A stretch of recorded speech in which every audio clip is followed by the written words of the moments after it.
ketika Nabi Muhammad Mi'raj, ini betul nih, saya nggak guyon nih. Lagi Muhammad Mi'raj, lihat ada orang bangun dari kuburan besar tinggi, mukanya nggak ada dagingnya. Umat Nabi Muhammad tuh, umat Islam, orang Islam. Jibril tanya, man huwa Jibril, siapa itu Jibril? Gagah tinggi kok nggak ada dagingnya mukanya tuh. Oh, niku itu umat panjenengan yang rajin bikin proposal. Betul. Ya bahasa bukan proposal, yang rajin minta, yang tukang.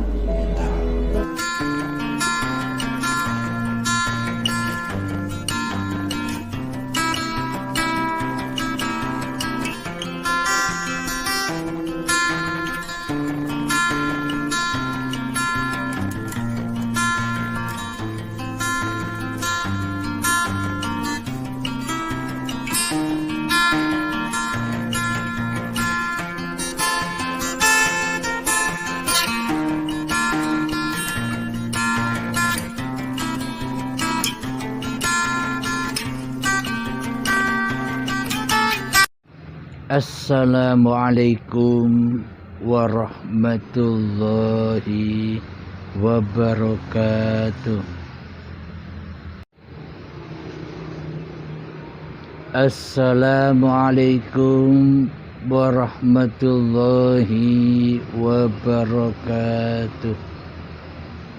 Bismillahirrahmanirrahim.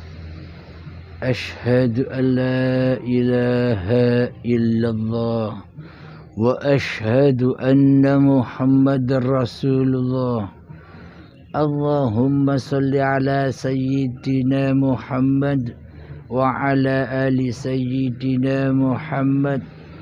Rabbi israh li sadri wa yassir li amri wahlul 'uqdatam min lisani yafqahu qawli. Amin.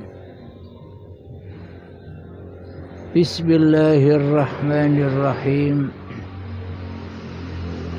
Salam santun, salam hormatku untuk para sahabat tercinta dimanapun Anda berada. Semoga kita selalu di dalam kebahagiaan. Amin, amin ya rabbal alamin. Bismillahirrahmanirrahim. Salam pagi untuk sahabat-sahabat tercinta dimanapun Anda berada. Apa kabar hari ini?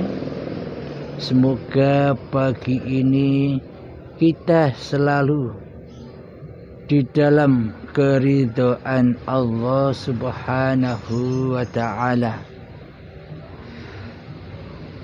Kali ini kami mencoba mengkaji tentang manusia dimatikan 2 kali dan manusia dihidupkan 2 kali. Mari kita bacakan ayatnya. Bismillahirrahmanirrahim. Innal ladzina kafaru yunadawna lamaqdullahi akbaru min maqdikum anfusikum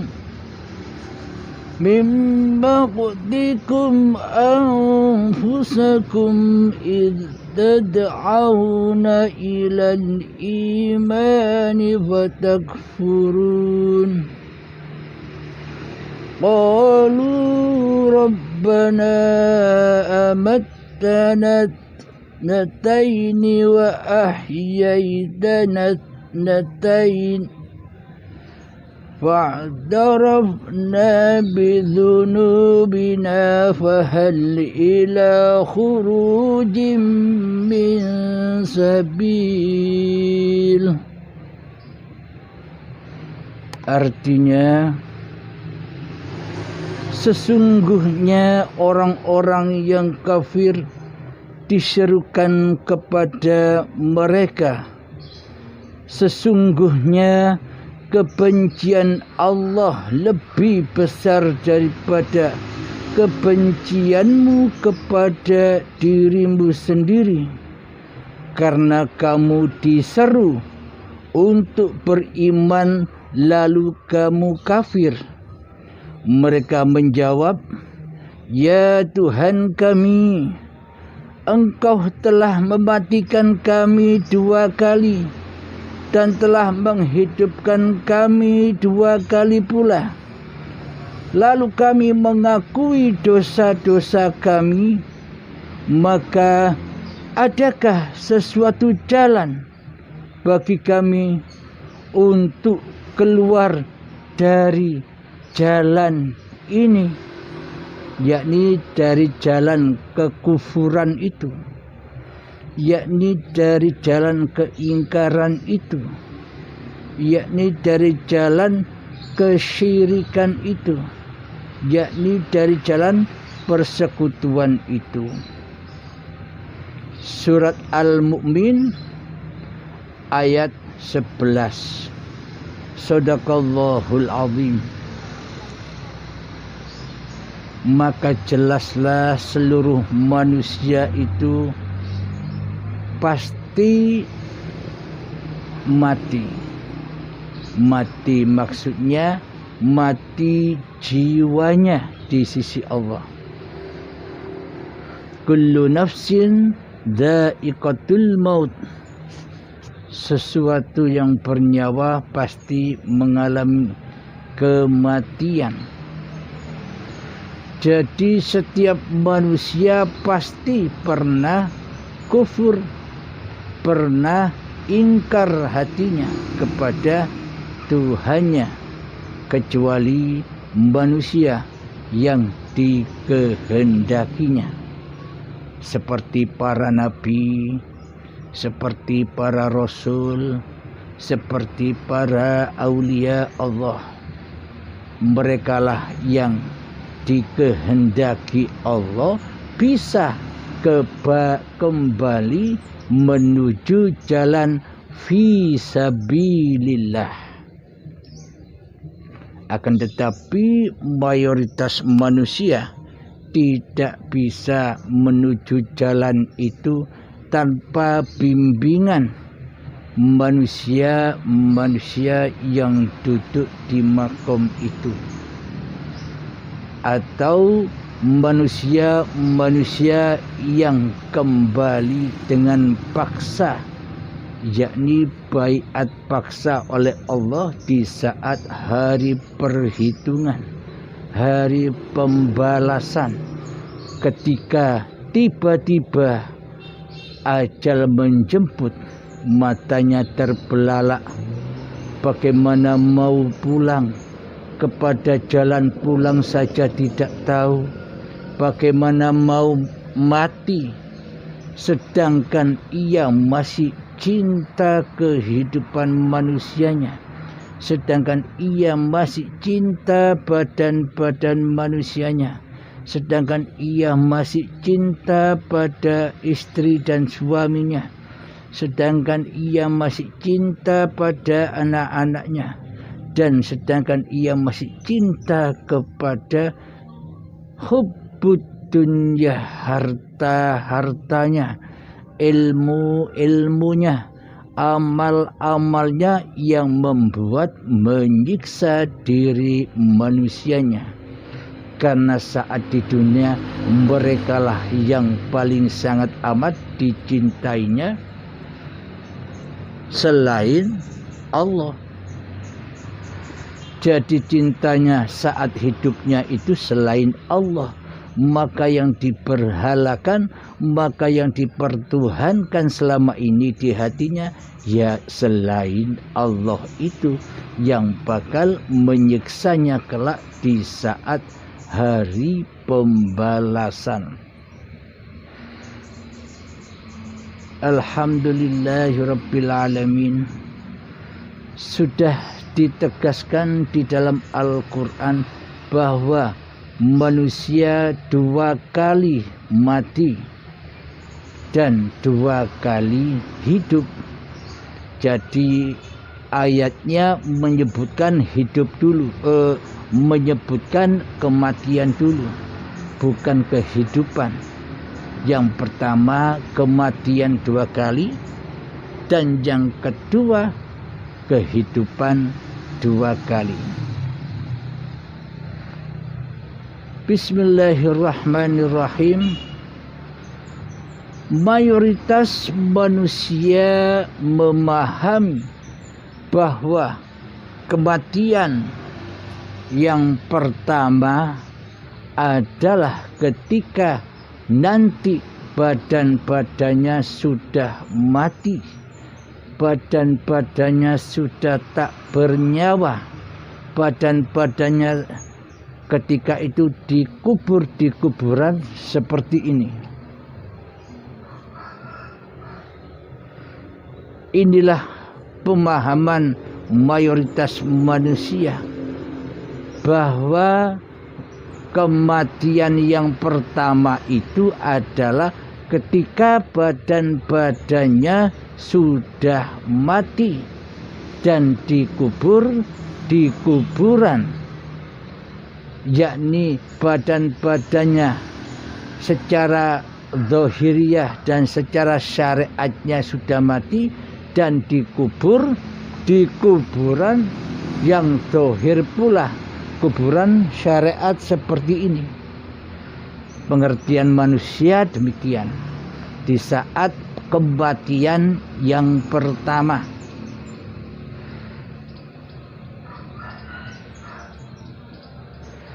Dan kehidupan manusia yang pertama juga mayoritas manusia memahami kehidupan sekarang inilah yang dimaksud kehidupan yang pertama pula.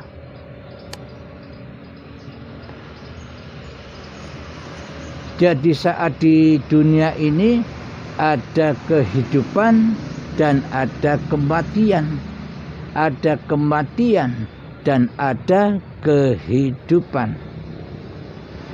Itu menurut mayoritas manusia yang belum bertuhankan Allah di hatinya, yakni di hatinya masih mempertuhankan selain Allah, mempertuhankan hawa nafsunya sendiri, maka pasti memahami makna dari Al-Quranul Karim pasti demikian.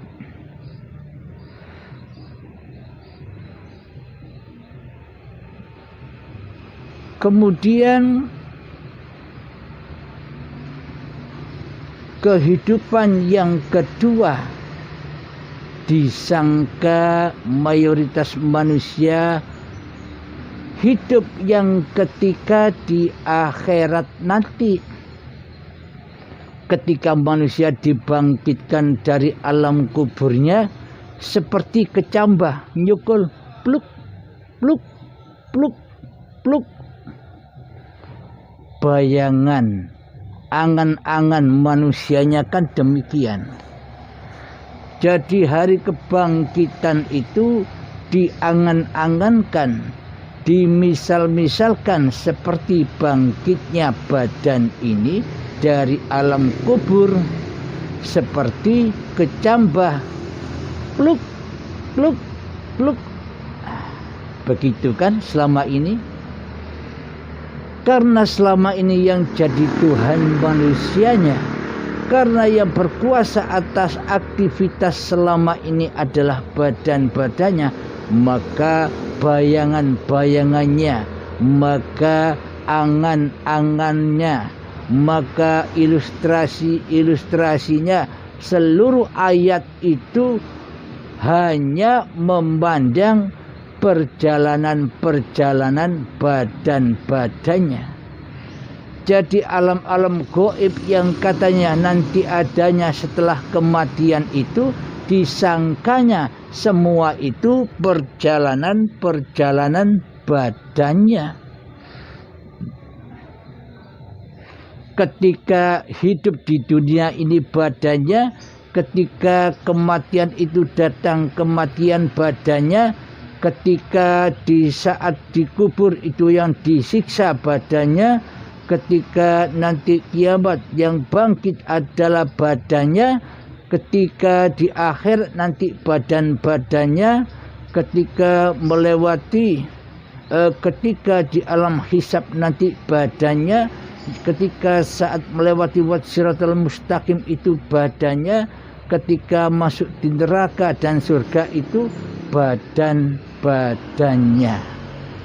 Jadi semuanya serba badan, jadi semuanya serba syariat, jadi semuanya serba dohir, karena yang disembah, karena yang diberhalakan selama ini di hati kita adalah badan-badan kita inilah yang berkuasa di atas dunia ini.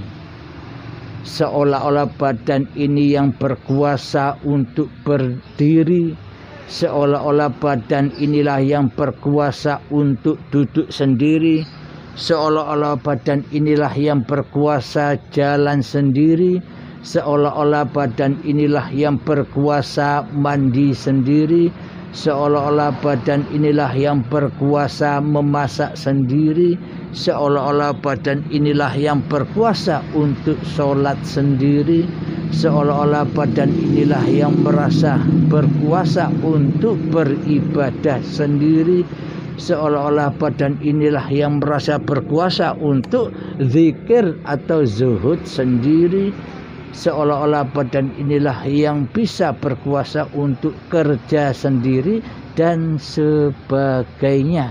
Seolah-olah badan-badan inilah yang dipertuhankan. Badan-badan inilah berhalanya manusia.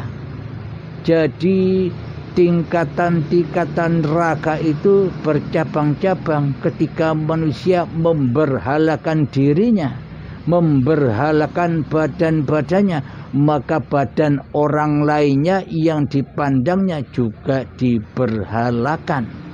Seolah-olah badan-badan ini mempunyai kekuatan, mempunyai kekuasaan, mempunyai hidup sendiri.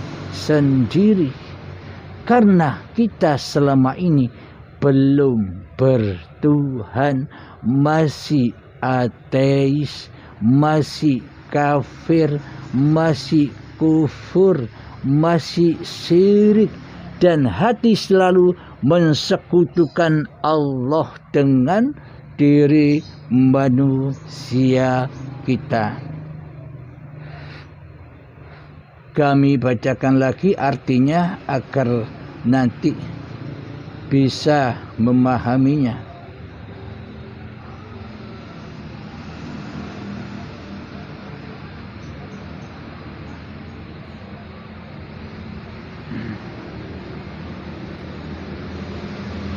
Bismillahirrahmanirrahim. Al-Mu'min ayat 11. Sesungguhnya orang-orang yang kafir diserukan kepada mereka, sesungguhnya kebencian Allah lebih besar kepada kebencianmu. Kebencian Allah lebih besar daripada kebencianmu kepada dirimu sendiri, karena kamu diseru untuk beriman lalu kamu kafir. Jadi kebencian Allah itu lebih akbar daripada kebencianmu saat kamu masih kafir. Dan mereka menjawab, ya Tuhan kami yang telah mematikan kami 2 kali dan telah menghidupkan kami 2 kali. Lalu kami mengaku dosa-dosa kami. Maka adakah suatu jalan bagi kami untuk keluar dari lembah dosa ini, untuk keluar dari kekafiran ini, untuk keluar dari persekutuan-persekutuan selama ini? Jadi orang-orang kafirin itu, orang-orang yang tak bertuhan itu terkadang menyadari dirinya, terkadang ada kebanyakan mayoritas manusia tidak menyadari bahwa dirinya selama ini tidak bertuhan. Mayoritas manusia selama ini tidak menyadari bahwa ia belum bertuhankan Allah di hatinya. Agama selama ini hanyalah untuk hiasan-hiasan saja. Agama selama ini hanyalah untuk simbol-simbol badaniah belaka. Agama selama ini untuk tunjuk-tunjukan kepada orang lain bahwa dirinya sudah memeluk suatu agama, agar orang lain tidak menilai kita sebagai orang kafir atau sebagai orang ateis yang tak beragama dan yang tak bertuhan. Maka dipeluklah agama-agama dohir itu, agama-agama simbol itu, berbagai macam agama-agama yang ada di bumi ini. Agamanya manusia. Selama manusia itu menganut agama-agama yang ada di muka bumi ini, selama manusia itu menganut hanya agama-agama simbol-simbol saja, selama manusia itu menganut agama yang hanya untuk diakui sebagai agama badaniahnya saja, sedang hatinya masih ingkar kepada Allah, sedang hatinya masih kufur kepada Allah, sedangkan hatinya masih mensekutukan Allah, yakni di dalam hatinya masih hawa nafsunya lah yang menjadi raja diri manusianya, maka semuanya takkan pernah selamat di jalan Allah, di jalan fisabilillah. Jadi bila manusia siapapun orangnya dan apapun agamanya, bila di hatinya tak beriman kepada Allah, maksudnya iman yang bagaimana? Bukan iman yang hanya percaya saja, bukan iman yang hanya yakin saja. Yang dimaksud iman kepada Allah itu adalah ketika di hatinya hawa nafsunya sudah tidak jadi Tuhan lagi, kecuali Allah lah yang mentuhani di dalam singgasana hatinya. Itulah yang dimaksud orang-orang yang beriman, yang dimaksud orang-orang yang sudah mi'raj jiwanya kepada Tuhannya. Orang-orang yang beriman itu maksudnya sudah mempersembahkan kembali dengan rela dan ridho bahwa hidup ini Allah, badan ini milik Allah, dan segala sesuatu yang ada di alam semesta ini itulah ayat-ayat Allah, itulah tanda-tanda kekuasaan, itulah tanda-tanda kewujudan Allah di alam semesta ini. Itulah yang dimaksud orang-orang yang beriman. iman yang pertama. Kemudian iman yang kedua beriman kepada hari kemudian.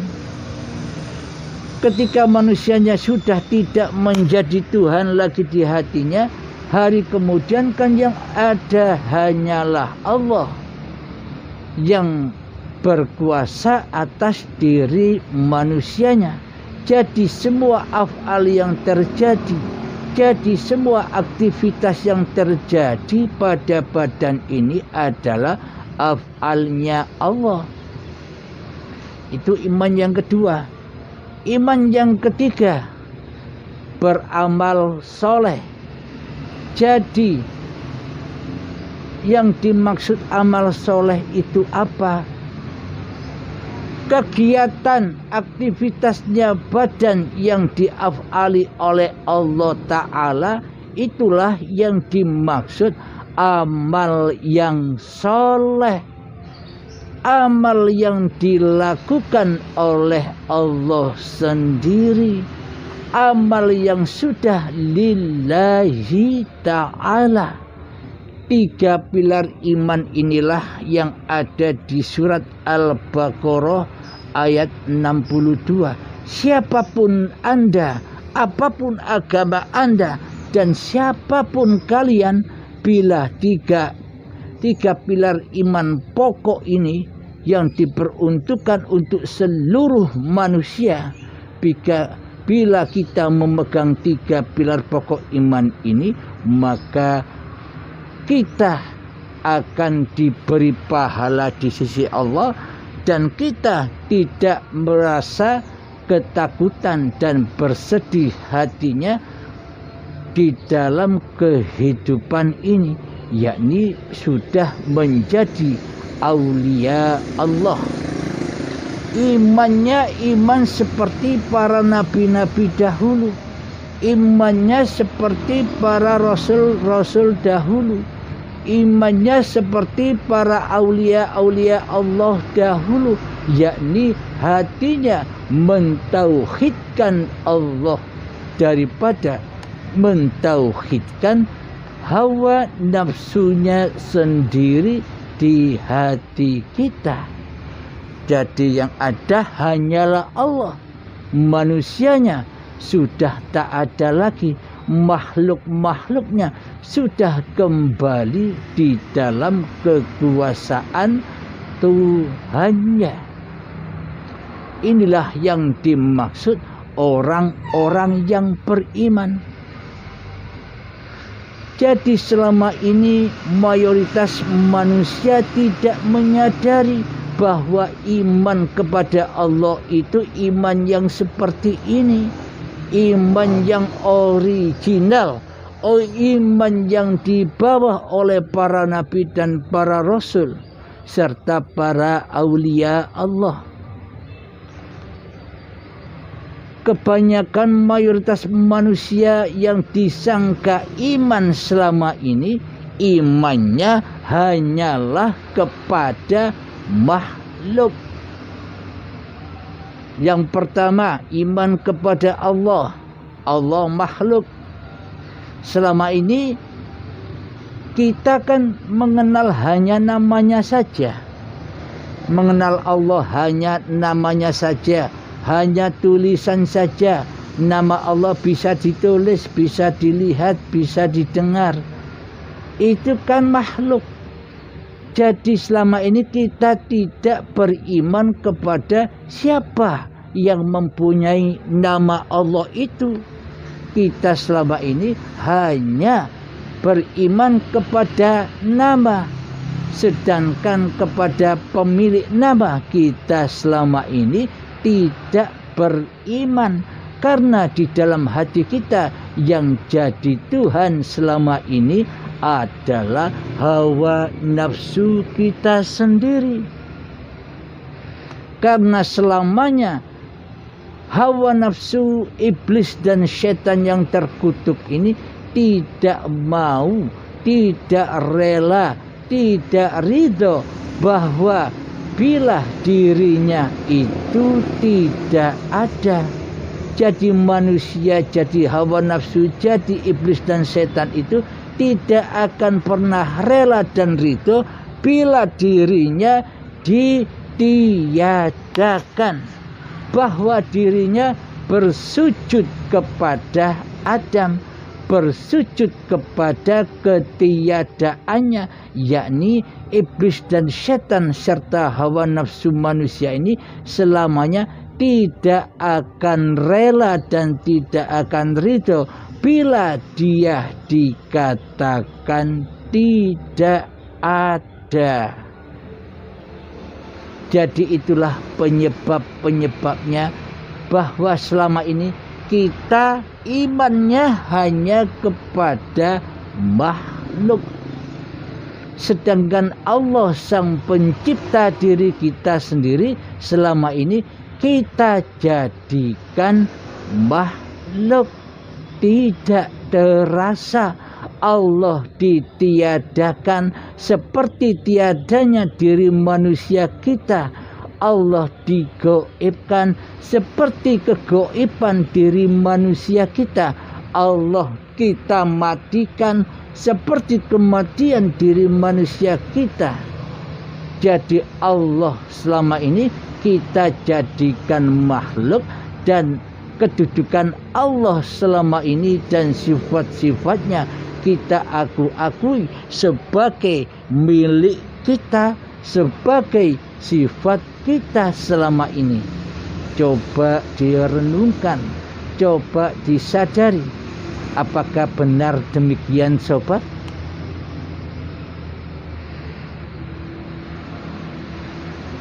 Selama ini kita tidak menyadari itu semua, karena selama ini hati kita sibuk mencintai selain Allah. Hati kita sibuk mencintai dunia. Hati kita sibuk mencintai diri kita sendiri. Hati kita sibuk mencintai badan-badan kita sendiri. Hati kita sibuk mencintai istri dan suami kita. Hati kita sibuk mencintai anak-anak kita. Hati kita sibuk mencintai harta-harta yang sudah kita gapai dan harta-harta yang sudah menjadi milik kita. Kita di dalam hati kita disibukkan dengan urusan dunia. Itulah hakikat jahanam di sisi Allah. Itulah hakikat anar di sisi Allah subhanahu wa ta'ala. Mohon maaf,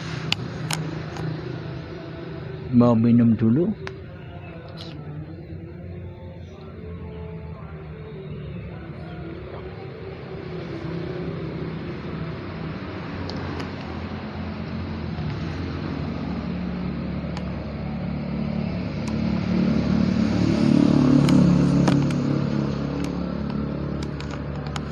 Jadi kembali ke ayat tadi, bahwa manusia itu dimatikan 2 kali dan dihidupkan 2 kali. Maksudnya bagaimana? Secara hakikatnya, secara di sisi Allah.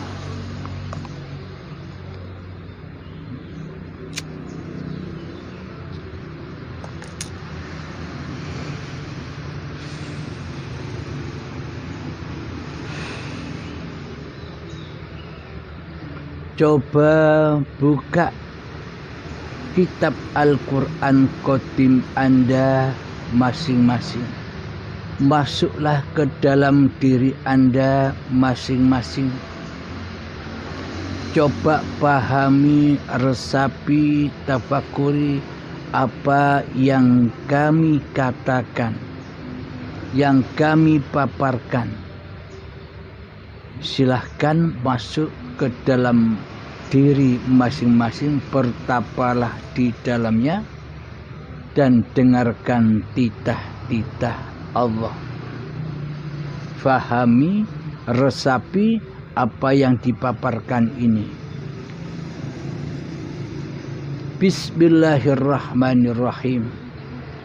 Yang dimaksud mati 2 kali dan yang dimaksud hidup 2 kali adalah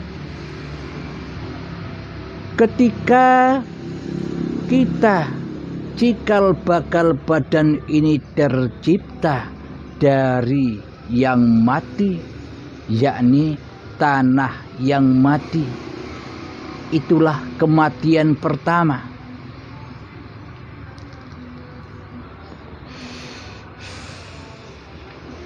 Jadi awal tanah ini, cikal bakal badan ini ketika belum diproses dengan hayatullah untuk dijadikan cikal bakal badan manusia, maka posisi tanah itu adalah mati.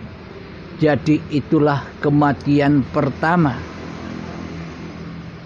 Ingat, kematian yang pertama manusia adalah awalnya mati, akhir pun juga mati. Awalnya tiada, akhir pun juga tiada. Awalnya gaib, akhir pun juga gaib.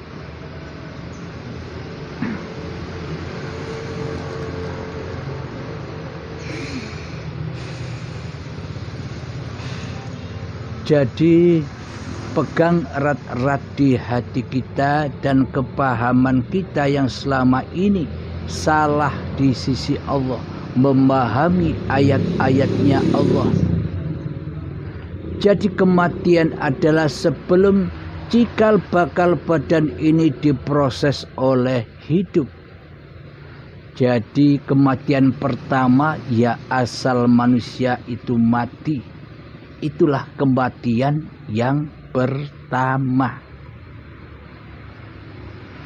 Kemudian cikal bakal badan ini, kemudian tanah itu diproses oleh hidup, disuapi, dimakani, diminumi dengan kasih sayangnya Allah, dijaga, dilindungi dari mara bahaya, dicukupi segala kebutuhan-kebutuhannya di dalam proses tanah, kemudian berkembang, diperjalankan menjadi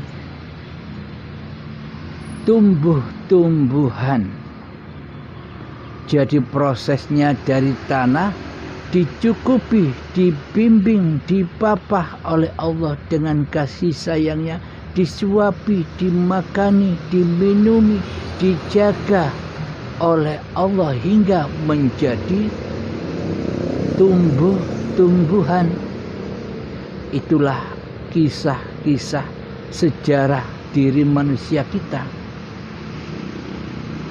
Kemudian dihidupi lagi, dikasih sayangi, disuapi, diminumi, dijaga, dikasih sayangi, diperjalankan lagi, berkembang biaklah tumbuh-tumbuhan itu hingga menjadi berkembang buahnya, buah-buahan, sayuran, dan padi.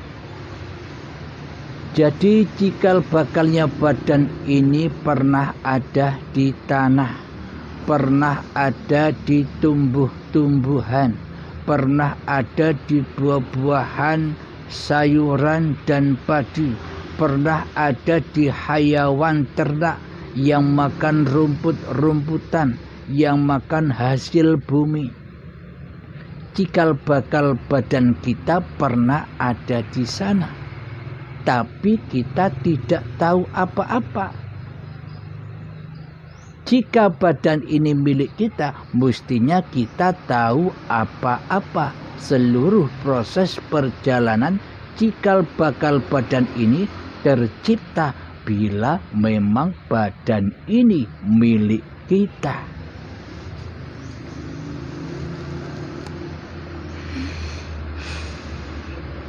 Kemudian diisrakan lagi, diperjalankan lagi, dipindah lagi dari buah-buahan, sayuran dan padi menuju hidup yang ada pada kedua orang tua kita, cikal bakal kedua orang tua kita.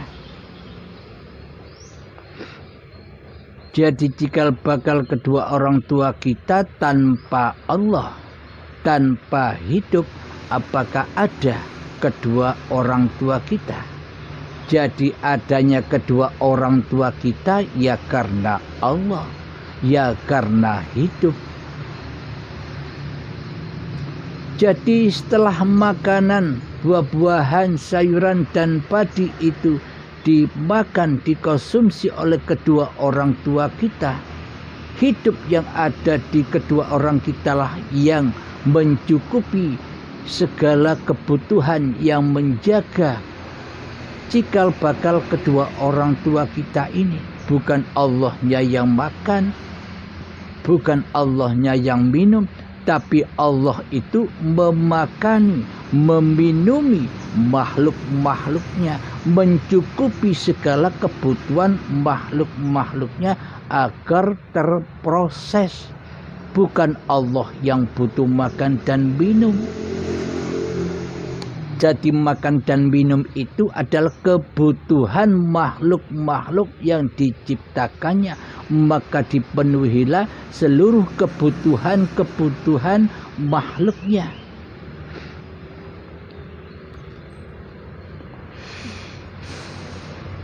Kemudian setelah dimakan kedua orang tua kita, maka orang tua kita sendiri tak bisa memproses hasil makanan dan minuman yang telah dimakan dan yang telah diminumnya. Namun hiduplah yang menjaga, hiduplah yang memproses, hiduplah yang mencukupi segala kebutuhan badan-badan cikal bakal kedua orang tua kita. Sama halnya penjagaan Allah, pemeliharaan Allah atas cikal bakal badan kita ini sejak dari tanah sampai menuju kepada kedua orang tua kita. Setelah Allah memproses, memilah-milah saripati makanan-makanan dan minuman-minuman yang sudah diasupkan Allah kepada cikal bakal kedua orang tua kita, maka terciptalah sel sperma dan sel telur. Ketika ayah dan ibu kita bertemu, setelah menikah bertemu, lalu diproses lagi, dipertemukan lagi antara ayah dan ibu, antara kebaikan dan keburukan dipertemukan lagi, akhirnya menjadi gumpalan darah. Jadi apakah ayah dan ibu kita, apakah ayah kita bisa menciptakan sel sperma? Apakah ibu kita bisa menciptakan sel telur? Kan tidak.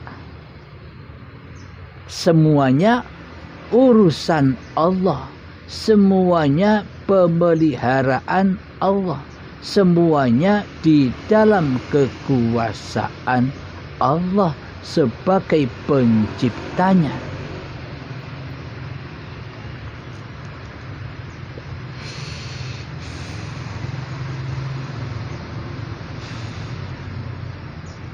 Setelah menjadi gumpalan darah, maka oleh Allah dipelihara lagi, diasupi makanan lagi, diasupi minuman lagi, disuapi dengan kasih sayangnya Allah, dijaga oleh Allah dari macam-macam mara bahaya, dikasih sayangi oleh Allah hingga diproses lagi, diperjalankan lagi sehingga menjadi gumpalan daging. Jadi semua proses-proses itu Allah lah yang menguasainya. Ketika menjadi gumpalan daging, maka diabadikan di dalam Al-Quran. Kutiupkan rohku, maknanya ku hidupi cikal bakal manusia ini dengan hidupku. Jadi jangan terkecoh dengan kata-kata roh, dengan kata-kata hati, dengan kata-kata nyawa, dengan kata-kata jiwa. Karena empat nama ini, hati, roh, nyawa, jiwa, ini adalah dulur papat limo pancer, yakni keempatnya ini pancernya kepada hayatullah, pancernya hanya kepada hidup. Bila tak ada hidup, maka kata roh, kata hati, kata nyawa, kata jiwa ini takkan ada. Jadi kata nyawa, jiwa, roh, dan hati ini hanya kata kiasan saja, hanya nama-nama hidup. Jadi nama hidup itu ada 4 julukan: jiwa, nyawa, roh, hati, yang kembali pulang kepada nama hidup. Jadi jangan terkecoh dengan 4 nama ini, karena 4 nama ini adalah ganti nama daripada hidup. Hakikatnya ya hidup sendiri, Allah sendiri, nyawa, jiwa, roh, dan hati itu adalah hidup. Jadi nama 4 itu kita hapus, kita kembalikan kepada hidup, biar kita mudah memahami dan tidak terlalu banyak bahasan-bahasan, agar kita cepat sampai. Karena umur kita sudah sedemikian, jadi berlombalah dengan ajal. Jangan keduluan ajal menjemput, sementara kita belum mengenal Allah. Jadi bergegaslah mengenal Allah sebelum ajal menjemput.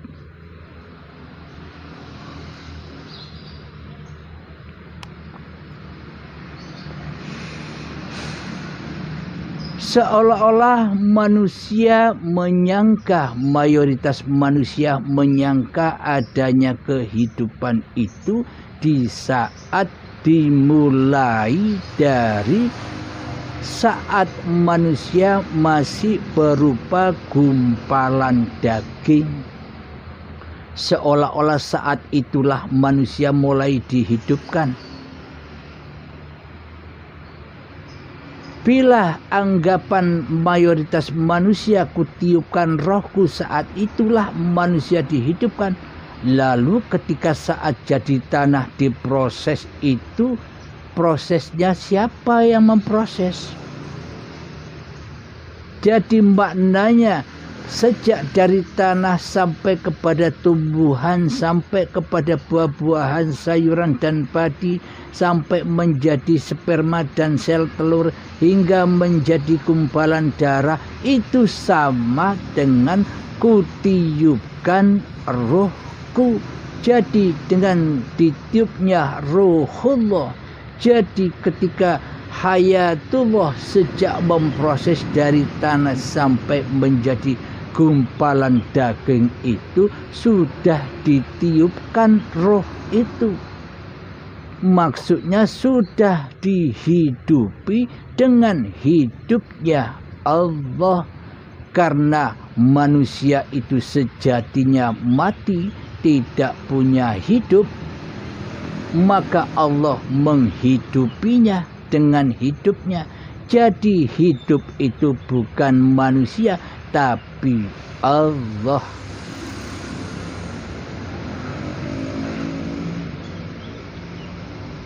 Alhamdulillahirabbil alamin, sekarang bisa dipahami. Jadi sejatinya kutiupkan ruhku itu bukan sejak jadi gumpalan daging saja. Sejak tanah itu mati, sudah ditiupkan ruhullah di dalamnya. Terbukti dari tanah bisa berproses menjadi tumbuhan, dari tumbuhan bisa memproses dari hasil dari tumbuhan itu sendiri, buah-buahan, sayuran dan padi, sehingga terproses lagi menjadi sel sperma dan sel telur hingga menjadi gumpalan darah sampai menjadi gumpalan daging.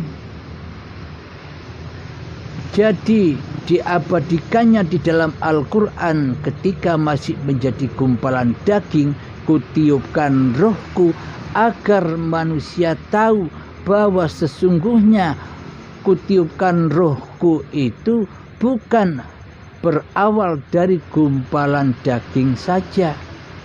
Jadi sejak dari tanah yang mati kemudian hingga menjadi gumpalan daging, semuanya itu hayatullah yang memproses. Apakah mungkin ujuk-ujuk tiba-tiba gumpalan daging itu ada tanpa adanya proses dari tanah, dari tumbuhan, dari buah-buahan, sayuran dan padi, dari sperma dan sel telur, dari gumpalan darah? Apakah mungkin langsung ujuk-ujuk langsung jadi gumpalan daging? Kan mestinya kan ada prosesnya. Nah, bukti diabadikannya di dalam Al-Quran agar ketika manusia sudah lahir ke dunia ini tidak ngaku-ngaku bahwa roh ini rohnya manusia. Coba kita dengar doa-doa kita selama ini, doa-doa di kalangan mayoritas manusia. Ila arwahi, ila arwahi, ila arwahi, seolah-olah hidup itu banyak, seolah-olah hidup itu hidupnya manusia. Padahal di dalam Al-Quran kita tidak pernah menemukan arwah, bahwa arwah itu arwahnya manusia. Roh ahad tunggal esa ruhullah.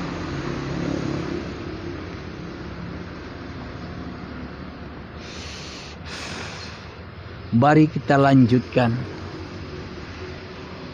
Bukti diabadikan di dalam Al-Quran, kutiupkan rohku, sebagai tanda bukti bahwa agar ketika kita di dunia beriman kepada ruhullah, beriman kepada Allah, tidak ngaku-ngaku bahwa hidup ini hidup manusianya, akan tetapi hidup inilah Allah. Alhamdulillahirabbil alamin. Mari kita lanjutkan perjalanan dari gumpalan daging ini, sehingga setelah kutiupkan ruhku, kata Allah, diciptakanlah, diukirlah, digambarlah cikal bakal badan saat menjadi daging ini, digambar, diukir, dijadikan kepalanya, dijadikan kedua telinganya, dijadikan hidungnya, dijadikan mulutnya, dijadikan lehernya, dijadikan badannya, dijadikan kedua tangannya, dijadikan kedua kakinya, maka sempurnalah janin itu. Kemudian dilahirkanlah bayi yang suci. Kullu mauludin yuladu alal fitrah. Jadi kenapa bayi itu suci? Karena bayi itu adalah lambang dari kemahasucian Allah sendiri, lambang tohir batinnya Allah sendiri. Karena manusia tidak punya sifat apa-apa, apalagi sifat tohir batin. Sedangkan sifat dohir batin itu sifatnya Allah yang diakui oleh manusianya selama ini. Nah, ketika saat bayi menjelang detik-detik akil baligh tiba, sebelum Adam dan Hawa memakan buah khuldi, yakni buah pengakuan diri, itu disebut suci. Sejak dari tanah yang dihidupkan hingga detik-detik akil baligh, itulah kehidupan manusia yang pertama. Jadi kematian yang pertama sebelum tanah itu diproses. Manusia berawal dari mati, lalu dihidupkan, lalu dimatikan, lalu hidup kembali.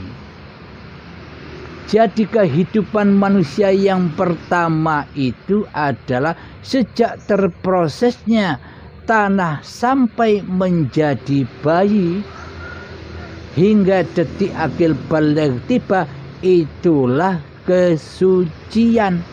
Itulah hidupnya yang maha suci, bukan manusianya yang hidup, tapi hayatullah. Itulah yang dimaksud manusia dihidupkan oleh Allah yang pertama kali saat peristiwa Isra itu. Saat peristiwa ketika dijadikan tanah yang mati itu diproses sampai menjadi bayi, itulah hidup yang awal, hidup yang pertama, bukan hidupnya manusia loh ya, tapi hayatullah. Jangan salah arti, dikira hidup ini hidupnya manusia. Jadi nyatalah kematian yang pertama saat cikal bakal badan ini yang dari tanah belum diproses, itulah kematian yang pertama. Manusia awalnya mati lalu dihidupkan. Jadi hidupnya Allah sendiri, hidup yang maha suci sendiri yang memproses cikal bakal badan ini sejak dari tanah hingga menjadi bayi. Bisa dipahami sobat? Jadi kematian dan hidup, kematian yang pertama dan kehidupan yang pertama sudah bisa dipahami sobat? Nah, itulah yang dimaksud kematian dan kehidupan yang pertama, bukan nanti.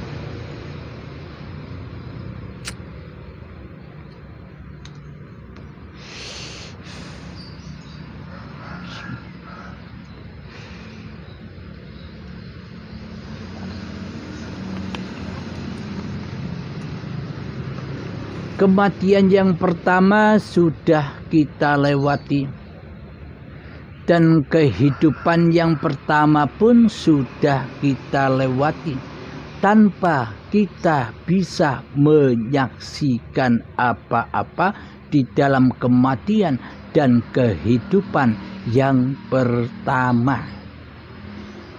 Karena memang kita bukan Tuhan, kita hanyalah makhluk yang dihidupi oleh Allah. Kita hanya makhluk yang diperjalankan oleh Allah. Jangan merasa bisa jalan sendiri, jangan merasa bisa bergerak sendiri, jangan merasa bisa makan dan minum sendiri, jangan merasa bisa memasak sendiri, jangan merasa bisa bekerja sendiri, jangan merasa bisa sholat sendiri, jangan merasa bisa beribadah sendiri. Selama ini kan kita yang jadi Tuhan daripada Allah di hati kita.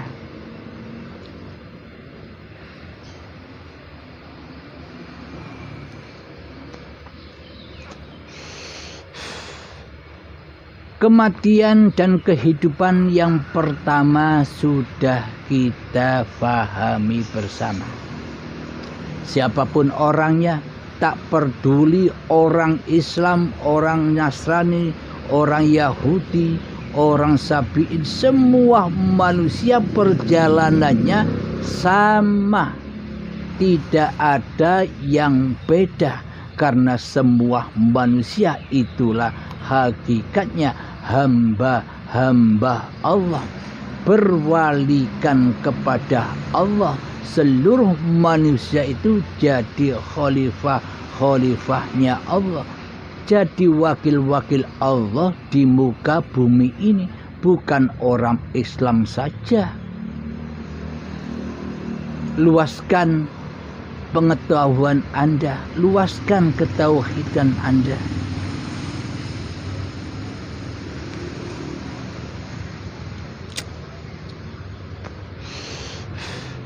Karena kaji diri ini lebih luas daripada mengkaji orang lain di luar diri kita, daripada mengkaji agama-agama lahiriah kita.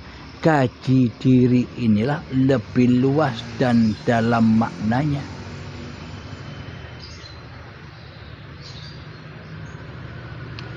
Setelah manusia dimatikan dan dihidupkan yang pertama, lalu kematian lagi yang kedua kapan?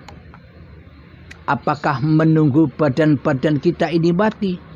Bukan. Itu kan versinya manusia. Itu kan versinya hawa nafsu. Karena hawa nafsu telah menjadi Tuhan, seolah-olah hawa nafsu ini berkuasa memperjalankan badan-badan ini di saat melewati alam-alam gaib yang disangkanya. Jadi yang dimaksud kematian yang kedua adalah ketika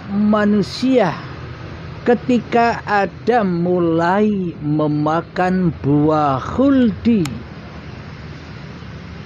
ketika manusia datang detik-detik akil balik, ketika saat TK kita mulai merasa, oh ini hidupku hamba, oh ini badanku hamba, namaku bukan Allah tapi namaku Abdul Halim, karena hidup dan badan ini milikku Abdul Halim. Inilah kematian yang kedua. Jadi kematian di sisi manusia adalah matinya jasad, matinya badan, matinya dohiriahnya. Akan tetapi kematian di sisi Allah itu bukan matinya badan. Kematian di sisi Allah itu bukan matinya jasad, meskipun badan dan jasadnya masih hidup, tapi jiwanya mati. Hatinya keras melebihi kerasnya batu. Hatinya buta akan Tuhannya. Jadi jiwa yang mati inilah kematian yang kedua. Jadi yang disebut mati di sisi Allah itu mati kesadarannya di dalam bertuhan. Yang dituhankan selama ini hawa nafsunya sendirilah yang mentuhani di dalamnya.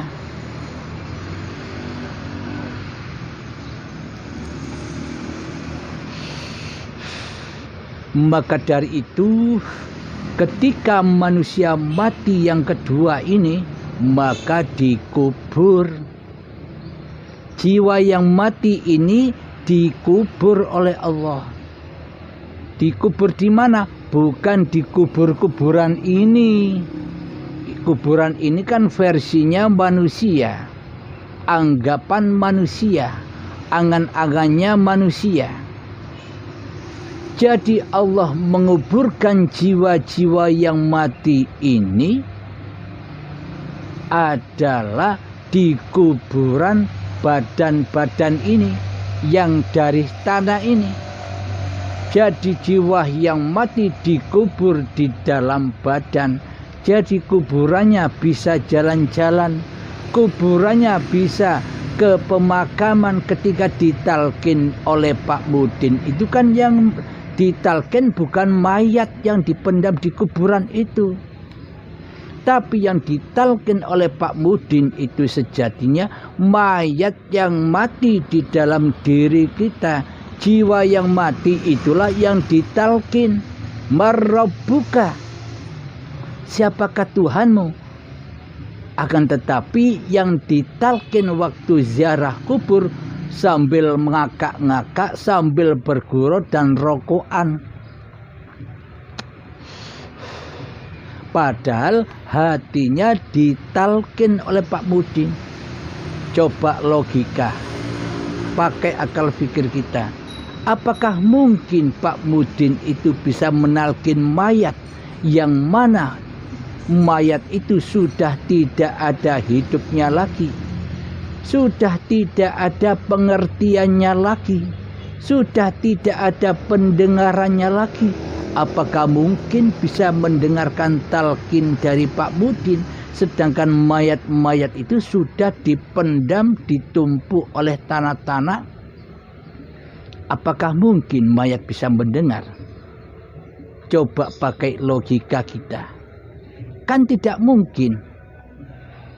Jangankan mayat, ketika kita sedang tidur nyenyak sekali, kecapean dan tidur nyenyak, ketika kita ditalkin oleh Pak Mudin di saat kita tidur, apakah kita bisa mendengar? Padahal masih hidup, tapi saat itu tidur. Apakah Pak Mudin bisa menalkin kita? Apakah kita bisa mendengar talkinan dari Pak Mudin ketika kita tertidur? Nah, jadi yang ditalkin adalah jiwa-jiwa kita yang mati. Jiwa-jiwa kita yang mati kesadarannya di dalam bertuhan. Jiwa-jiwa yang masih kufur. Jiwa-jiwa yang masih syirik. Jiwa-jiwa yang masih ateis. Jiwa-jiwa yang masih mensekutukan hidupnya Allah dengan hidup diri manusianya. Itulah yang ditalkin supaya kembali kepada Allah. Nah, kita sudah tahu sekarang kematian yang kedua kapan? Ya sekarang ini, ketika kita masih belum bertuhankan Allah di hati kita, ketika kita masih buta mata hati kita di dunia ini kepada Tuhan pencipta diri manusia kita, ketika masih buta iman kita kepada Tuhan pencipta diri manusia kita, inilah kematian manusia yang kedua. Jadi yang dimaksud Allah itu bukan dohir, tapi yang dimaksud Allah adalah batin. Allah tidak memandang rupa dan hartamu. Allah tidak memandang ilmu-ilmu dan amal-amalmu. Allah tidak memandang nasab-nasab kemuliaanmu di sisi manusia. Allah hanya memandang hatimu. Di dalam hatimu itu yang jadi Tuhan siapa? Allah kah ataukah diri manusia kita yang mentuhani di dalamnya? Hanya itu yang disaksikan oleh Allah. Bila di dalam hatimu yang menjadi Tuhan adalah hawa nafsumu, maka kau akan diazab. Itulah tanda jiwa yang mati, kesadarannya di dalam bertuhan. itulah kematian yang kedua. Setelah dikubur oleh Allah di dalam kuburan badan-badan ini, setelah dikubur oleh Allah di dalam jasad-jasad ini, maka didatangkanlah siksa. Yakni inilah yang dimaksud siksa kubur. Jadi bukan kuburan itu, tidak ada yang disiksa di dalam kubur itu menurut hakikatnya.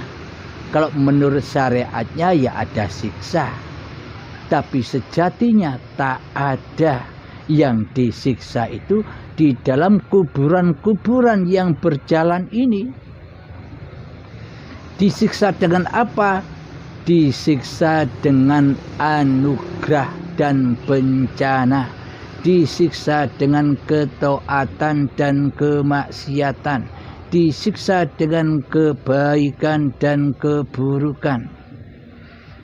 Jadi di saat kita menerima anugerah dari Allah, contohnya menerima kesuksesan di dunia, maka banyaklah uang kita, banyaklah harta kita, hati kita diliputi oleh cinta dunia, hati kita dipenuhi oleh urusan-urusan dunia, itulah siksanya.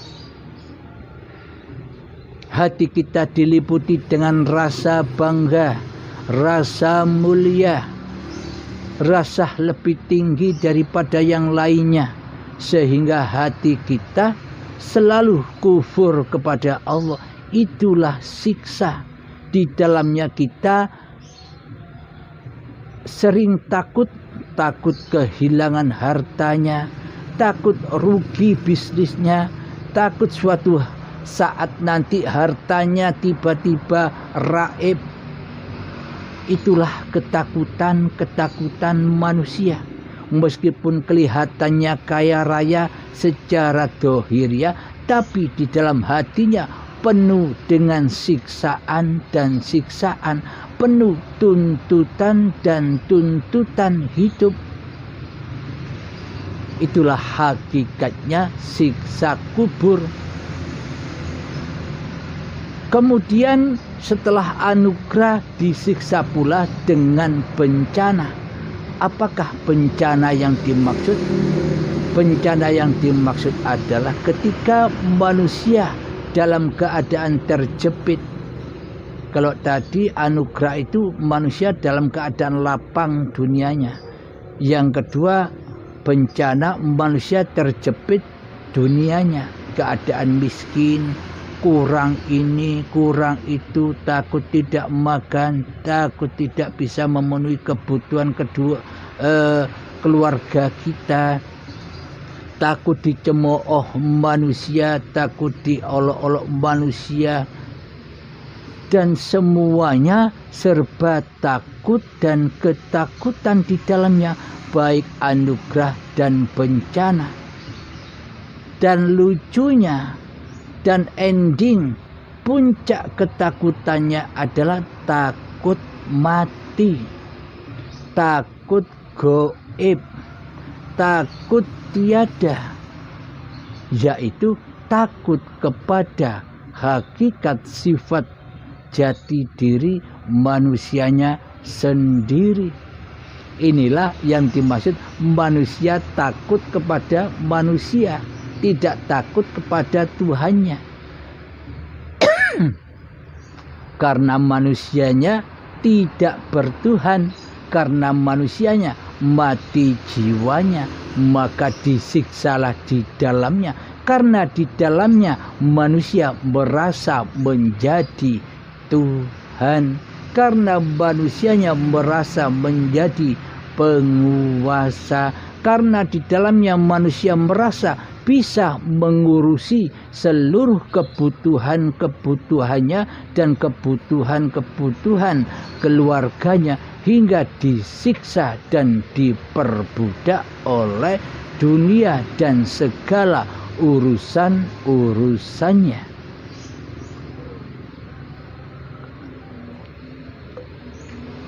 Inilah hakikat siksa kubur itu. Bukan di kuburan-kuburan itu siksa kubur itu.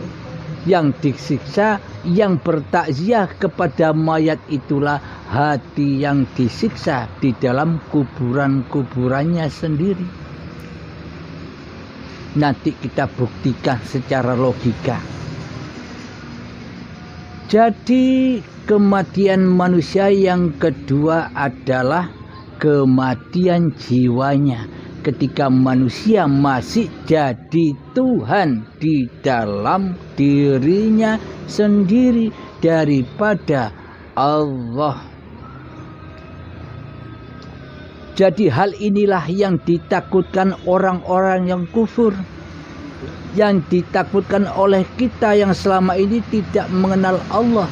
Yang masih bingung akan Allah. Bagaimana ya Allah?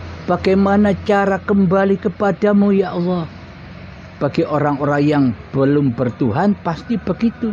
Bagaimana caranya kembali kepadamu ya Allah? Kata Allah, tergantung kamu. Baiat sekarang, baiat ketika kamu masih hidup ini, atau baiat langsung nanti ketika syakaratul maut menjemput. Semua tergantung manusianya. Manusianya cinta dunianya ataukah cinta akhiratnya.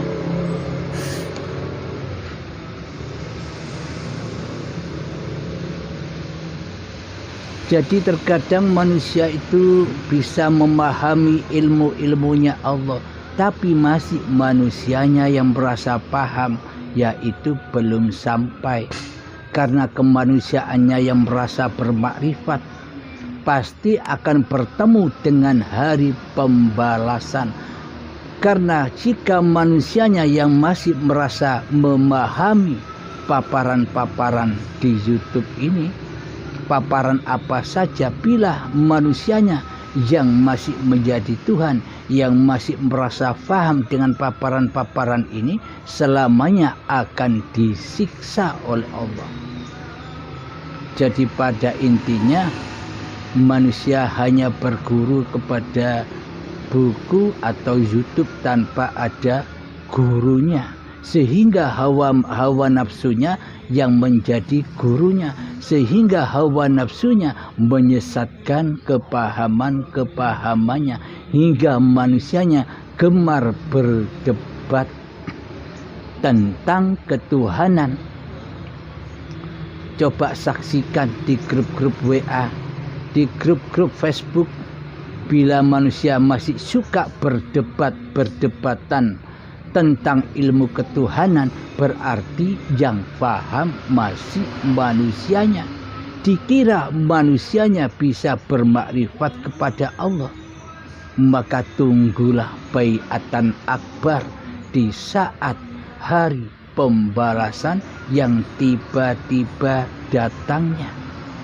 Dengan mata terbelalak, ketakutan demi ketakutan, apa ini? Apa ini? Maka manusia akan menyadarinya. Maka dari itu orang-orang kufur memohon kepada Allah, dengan jalan apa ya Allah kami agar bisa kembali ke jalan-Mu, ke jalan fisabilillah.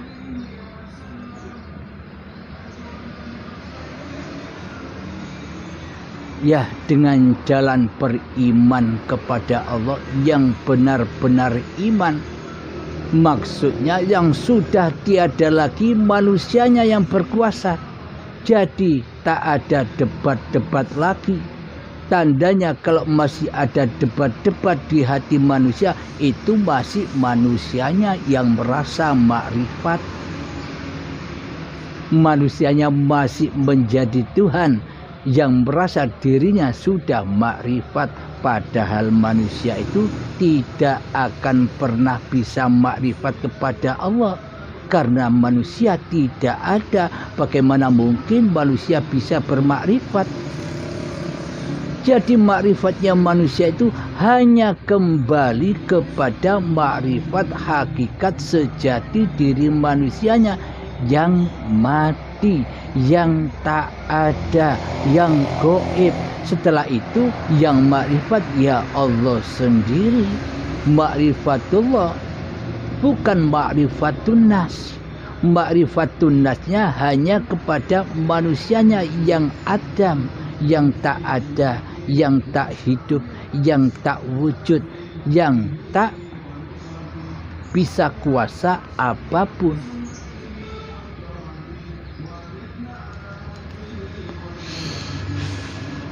Jadi saksikanlah, Anda bisa menyaksikan sendiri. Anda bisa menilai sendiri. Yang kenal Allah atau yang belum kenal. Yang kenal Allah itu maksudnya ya Allah sendiri. Yang belum kenal Allah itu eto-etoe menungsane. Eto-etonya seolah-olah manusianya sudah tahu Allah. Inilah bahayanya hawa nafsu yang menyesatkan kefahaman manusia di dalam ilmu hakikat dan makrifat. Coba perhatikan di luar sana. Kan mayoritas kepahaman manusia, manusianya lah yang dituduh bisa bermakrifat kepada Allah. Iya enggak? Bukan Allahnya, manusianya lah yang dituduh yang bisa bermakrifat kepada Allah. Oh, manusia itu bermakrifat, oh orang itu wali, oh orang itu makrifat. Semuanya tuduhannya kepada makhluknya yang bermakrifat. Karena pemahamannya masih paham makhluk. Manusianya masih menjadi raja yang merasa faham atas semua tutur dan paparan, baik melalui bacaan atau baik melalui paparan di YouTube Uripe Allah channel ini. Jadi waspadalah dengan hawa nafsu Anda sendiri. Mari kita lanjutkan. Jadi kelanjutannya, kematian manusia yang kedua adalah ketika manusianya jadi raja, dirajanya hati, yakni hawa nafsunya lah yang lebih wujud, yang lebih hidup, yang lebih nyata daripada Allah sebagai penciptanya. Inilah kematian yang kedua. Untuk menuju kehidupan yang kedua bagaimana? Ya, menunggu detik-detik syakaratul maut, yang mana baiatan akbar oleh Allah sendiri, dicopot kehidupannya, dikembalikan dengan paksa dan siksa hidup itu kepada Allah, sehingga manusianya tersiksa sekali. Dengan paksa manusia itu disuruh mengembalikan hidup badan, apa-apa yang dicintainya di hatinya, sehingga manusia itu mencapai puncak-puncaknya azab dari Allah.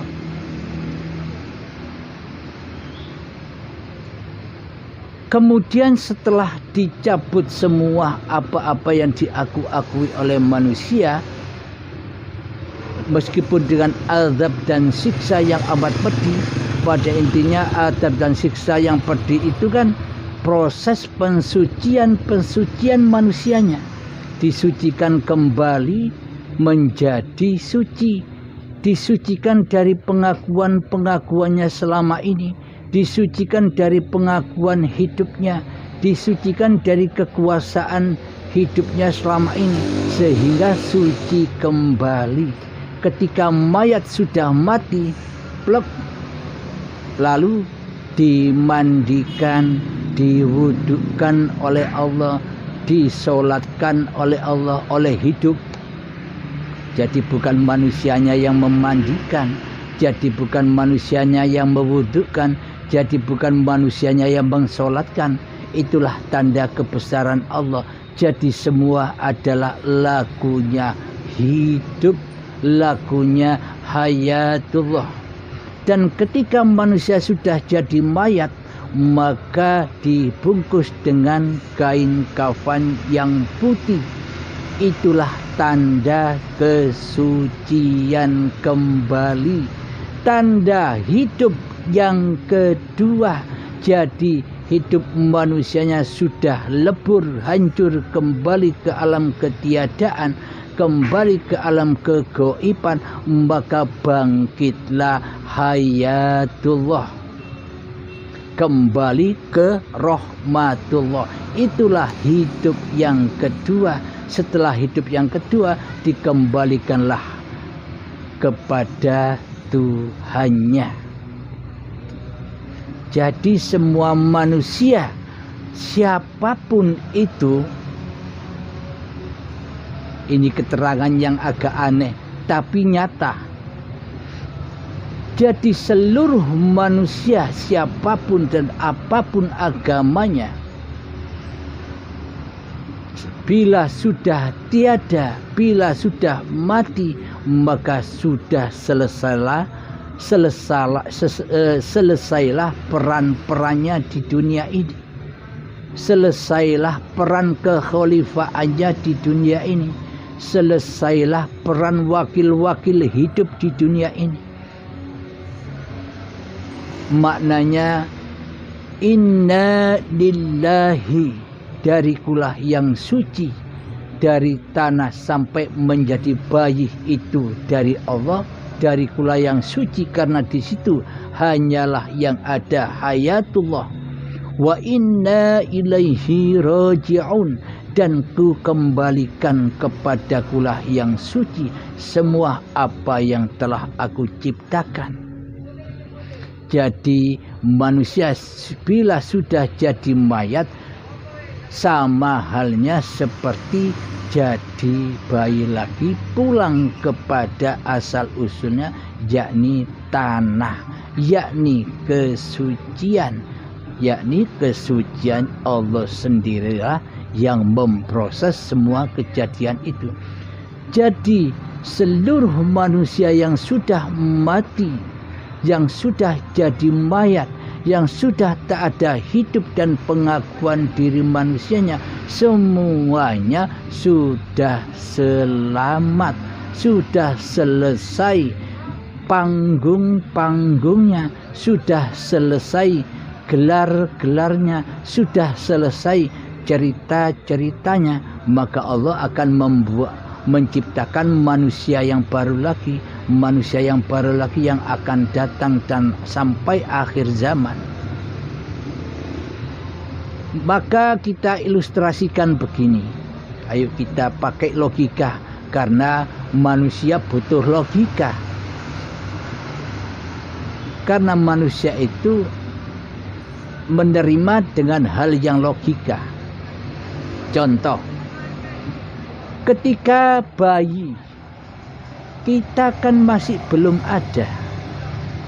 Meskipun syariatnya kita sudah ada, sudah terlahir ke dunia ini saat bayi, tapi hakikatnya kita belum ada, kita belum terlahir hingga detik-detik akil balik. Lahirnya manusia kita, datangnya manusia kita kan setelah makan buah khuldi, setelah makan buah pengakuan diri. Ini hidupku, ini badanku ketika kita TK. Di usia 5 tahun sampai 7 tahun. Itulah saat kita lahir ke dunia ini secara hakikatnya. Kalau syariatnya masih bayi.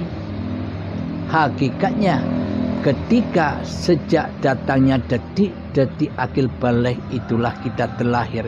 Jadi ketika kita masih bayi kan belum ada. Coba bayangkan kepada masing-masing diri Anda yang mendengarkan pemaparan ini. Ketika badan-badan Anda semua masih bayi, kan Anda belum ada. Bagaimana mungkin Anda bisa merasakan anugerah dan bencana? Anda bisa merasakan taat dan maksiat. Anda bisa merasakan baik dan buruk. Sedangkan Anda belum ada, belum datang ke dunia ini. Jadi ketika bayi Anda baru lahir, bayi yang suci itu, saya ambil bayi Anda, saya taruh di depan saya, dan saya ambil pedang yang tajam, lalu ku cacah bayi Anda, ku potong kecil-kecil sampai hancur. Bayi Anda ku potong kecil-kecil sampai hancur. Kira-kira Anda semua merasakan sakit dan siksa? Coba Anda hayati, coba Anda renungkan di dalam hati. Apakah mungkin Anda merasakan sakit dan siksa sementara Anda belum ada? Anda belum wujud. Pengakuan-pengakuan diri Anda belum ada, belum datang. Kira-kira ketika bayi Anda ku cacah dengan pedang sampai lembut, apakah Anda merasakan sakitnya dan siksanya? Kan tidak, karena Anda tidak ada. Bagaimana mungkin Anda bisa merasakan sakit dan siksa sementara Anda tidak ada?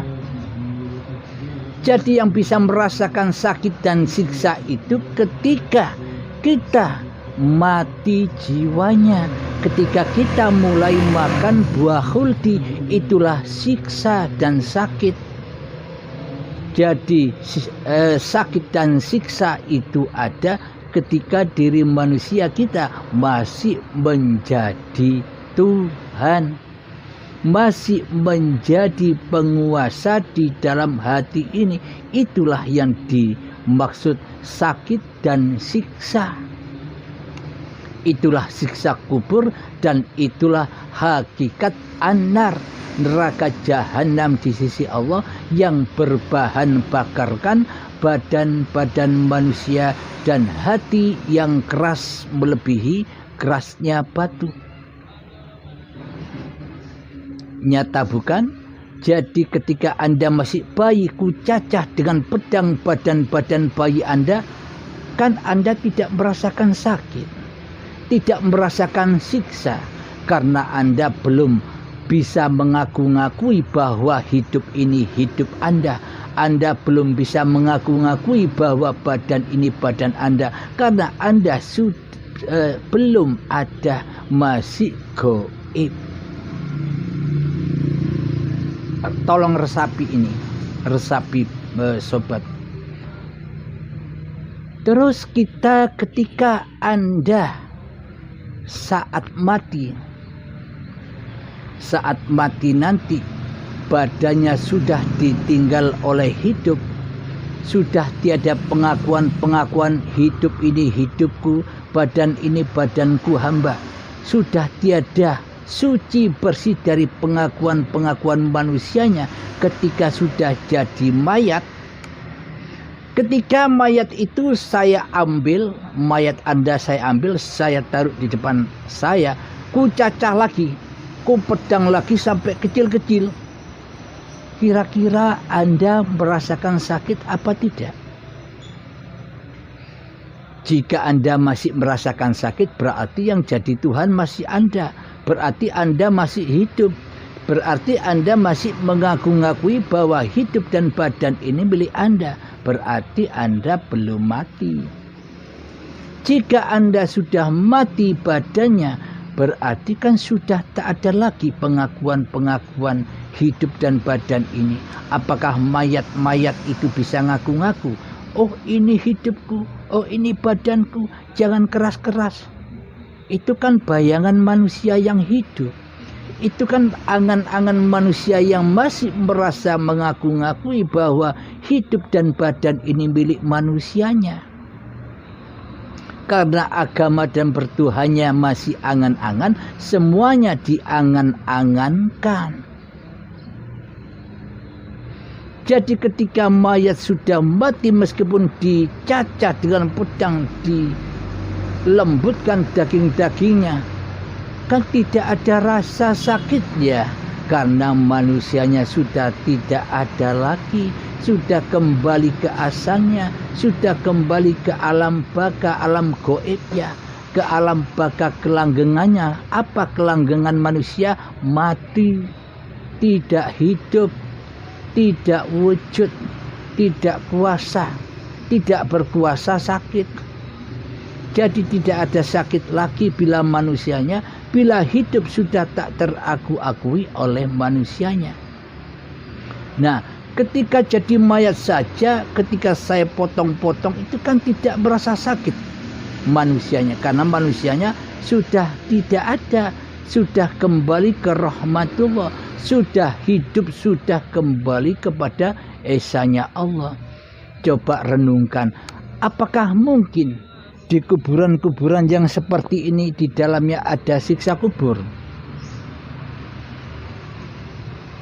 Ketika mayat itu dipotong-potong kan tidak ada rasa sakitnya, karena sudah tak ada pengakuan-pengakuan manusianya, karena kehidupannya sudah kembali ke rahmatullah.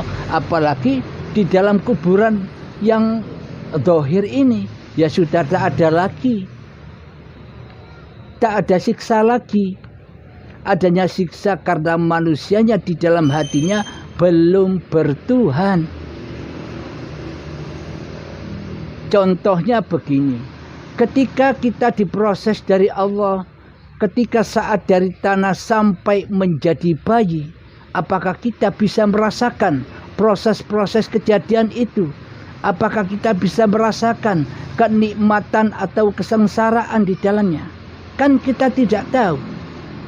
Tahunya kita ketika datang detik-detik akil balik. Ketika kita ngaku-ngaku bahwa hidup ini hidup manusiaku, badan ini badan manusiaku, mulai saat itulah siksa itu ada. Jadi ilustrasinya, ketika mayat sudah ditanam di tanah, proses menjadi tanah lagi, ya kan tidak ada rasanya lagi. Seperti halnya kita diproses dari tanah sampai menjadi bayi. Karena kita sudah di alam kegoiban, sudah di alam ketiadaan, yang ada hanya hayatullah. Itulah kenyataannya. Kira-kira bisa dipahami sobat? Jadi adanya siksa itu sebenarnya ketika manusianya masih jadi Tuhan. Dikira hidup ini hidup manusianya. Dikira pergerakan badan, aktivitasnya badan ini aktivitas manusianya. Selama manusia masih mengaku-ngaku bahwa hidup dan badan ini milik manusianya, saat itulah siksa. Yakni badan-badan manusia dan hati yang keras melebihi kerasnya batu, itulah hakikat neraka jahanam di sisi Allah. Kapan? Ya saat ini, ketika kita belum bertuhankan Allah di hati kita. Di hati kita selama ini kan mempertuhankan hawa nafsu kita sendiri sebagai Tuhannya daripada Allah.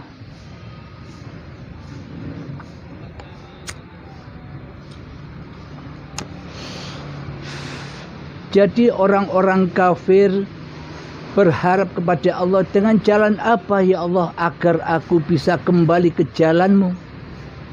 Yakni dengan jalan mempelajari hakikat dan makrifatnya kehidupan ini, agar tahu siapa diri manusiamu dan agar tahu siapa hakikat Tuhanmu.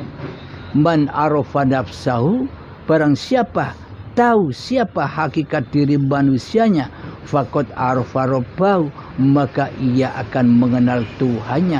Bukan manusianya yang kenal Allah, manusianya hanya kenal kepada ketiadaannya, kehancurannya, kematiannya.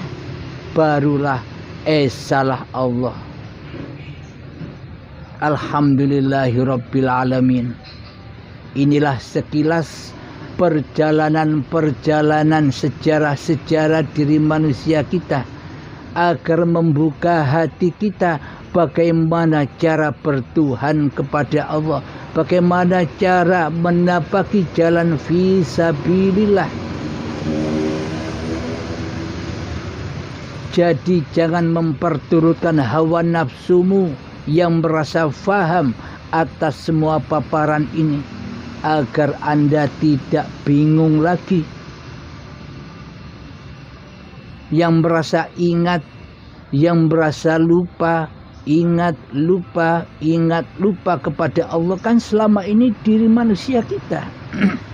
Diri manusia kitalah yang mentuhani ingat dan lupa selama ini, hingga kita bingung karena hawa nafsu telah menyesatkan kita di dalam memahami seluruh paparan yang ada di muka bumi ini. Alhamdulillahirabbil alamin. Semoga kita semua selalu ditunjuki jalan fi sabilillah. Alhamdulillahirabbil alamin. Kiranya sampai di sini dulu para sahabatku. Semoga kita selalu berada di jalan Allah. Alhamdulillahirabbil alamin. Rabbana atina fid dunya hasanah wa fil akhirati hasanah wa qina adzabannar. Rabbana atina fid dunya hasanah wa fil akhirati hasanah wa qina adzabannar. Rabbana atina fid dunya hasanah wa fil akhirati hasanah wa qina adzabannar. Wa sallallahu ala sayyidina Muhammad wa ala ali sayyidina Muhammad walhamdulillahi rabbil alamin. Akhir kalam. Assalamualaikum warahmatullahi wabarakatuh.